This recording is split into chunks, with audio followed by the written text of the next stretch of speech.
9 मई करने और कराने वालों को सजा देना होगी। जुडिशल कमीशन के तहत तहकीकात के लिए तैयार है। क्या हम किसी और 9 मई से आने का इंतजार कर रहे हैं? पीटीआई से मुज़ाकरात का इम्कान भी मुस्तरद।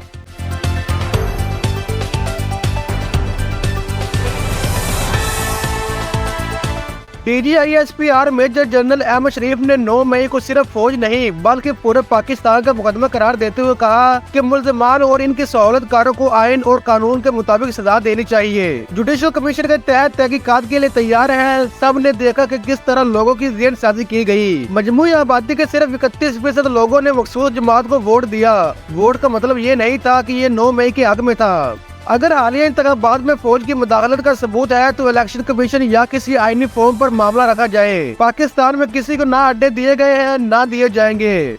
इनका कहना था कि क्या हम किसी और 9 मई से आने के इंतजार कर रहे हैं? जुडिशल कमीशन के लिए तैयार है जिसमें पूरे वाक़े की तह तक तहकीकात होनी चाहिए। इन्होंने मजीद कहा कि नफरत और प्रोपेगेंडे पर एक्शन नहीं लिया गया तो माशरे की बुनियादें हिल जाएंगी। अवाम को समझ आ रहा है झूठ कहां से बोला जा रहा है।